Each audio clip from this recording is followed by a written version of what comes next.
Now that you've completed your planning sheet by selecting all of the evidence that you plan to use in your paper, we can talk about how to add that evidence.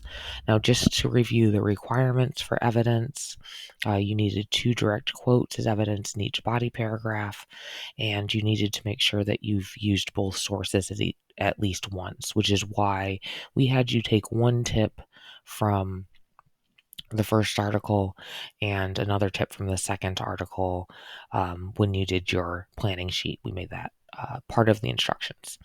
So you also need to make sure that each piece of evidence is relevant. So the notes should have helped you with that. And finally, you need to make sure that all of your evidence from the articles is cited. So we're going to show you how to do that in this video as we show you how to add evidence. Now, before you use a quote or really any piece of evidence, you need to start with a phrase that signals the reader that you're about to give supporting evidence for your idea, that you're about to give information that's coming from someplace else. So you can do that with in a variety of different ways. There are lots of different ways to lead into your evidence, but it's going to be kind of the start of the sentence.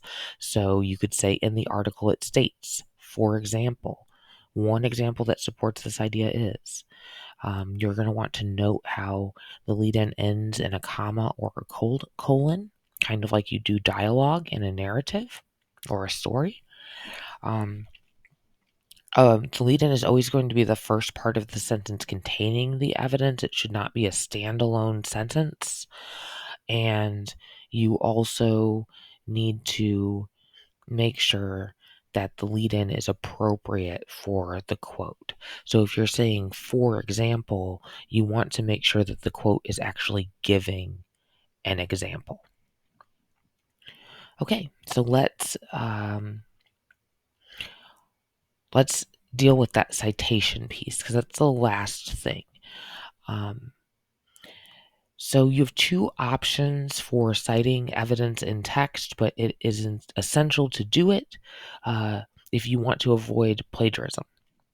So to cite the source of a quote, you need to include the article title in the lead-in before your quotation. That is one way to do it. That's the way you're going to do it in this essay. There's another way you can do it at the end of the sentence in parentheses. It's called parenthetical notation, but we are going to deal with that when we do your research paper. For this particular essay, we want you to include the citation in your lead-in.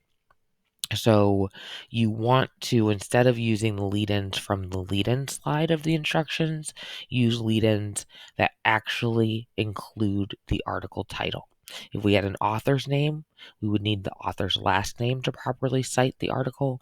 But in the case of these articles, there is no author. So we are using the article title instead. So, for my first piece of evidence, it's going to come from the article 10 Ways to Improve Time Management.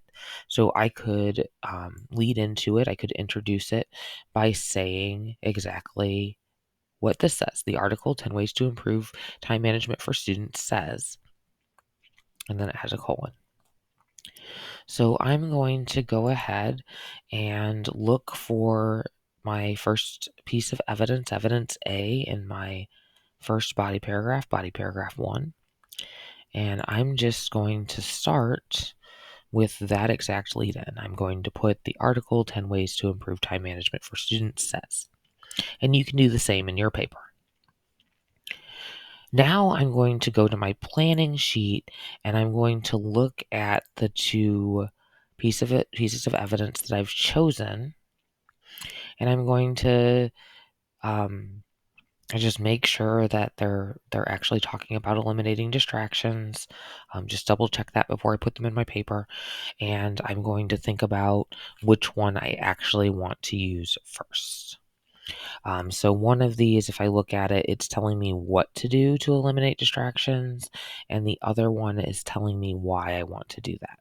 So I'm going to go ahead and go with my what first, which is already in my first box, my evidence A box. I'm going to go ahead and grab this. And I'm going to put my quote right here. Make sure there's a a quotation mark on the end.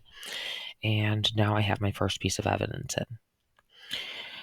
Now, when it comes to citation, if you're using the same article for an entire paragraph, if the last piece of evidence you gave came from a source, you do not have to cite it again unless you're switching to a different source, or you're starting a new paragraph. So, since my second quotation is coming from this same article, I can say also according to the article, and the reader will assume that the article I'm referring to is 10 Ways to Improve Time Management for Students, because that is the last article that I mentioned. And I'm going to go to my planning sheet, and I'm going to type in the quote that I wrote down for supporting quote number 2.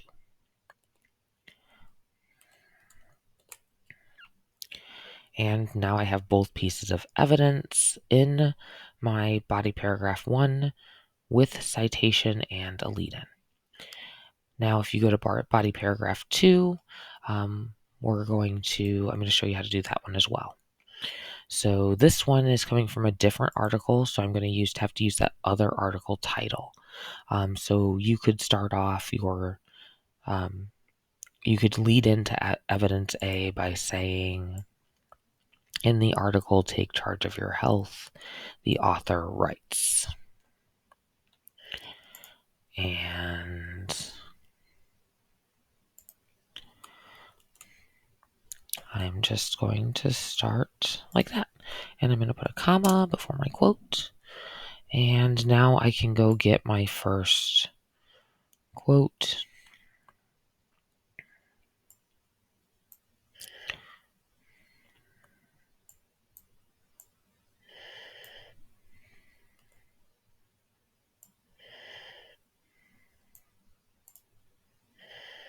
And I can type it in to my evidence A box after my lead-in. Okay, so now I have my lead-in with my citation in it and my first piece of evidence. So my second piece of evidence is coming from the same article, so I can simply say the same article states. I don't have to say the title again.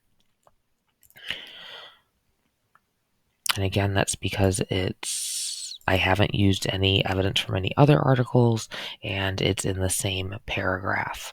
So that allows us to make the assumption that the reader will know that it's coming from the article we've just used. So I'm just going to grab my second quote from my planning sheet for my second tip, my second body paragraph, and I'm going to enter it after my lead-in in the evidence B box. Okay, now I have both of my pieces of evidence in my second body paragraph. And you're just going to go ahead and repeat this process for the third body paragraph. When you're thinking about lead-ins, remember you have that list of sentence starters that we gave you to help you with lead-ins. So this shows you all of the options you have as far as, or more, it gives you more options for, not all of the options, but more options for introducing evidence for that lead-in. And you'll notice that there are several that have the author's name in them. Those are all, you could replace the author's name with the words, the article, and the article title, and you would have that citation in your lead-in. So that's my final thought on including your evidence. Add your evidence to body paragraph 3, and you're done with this step.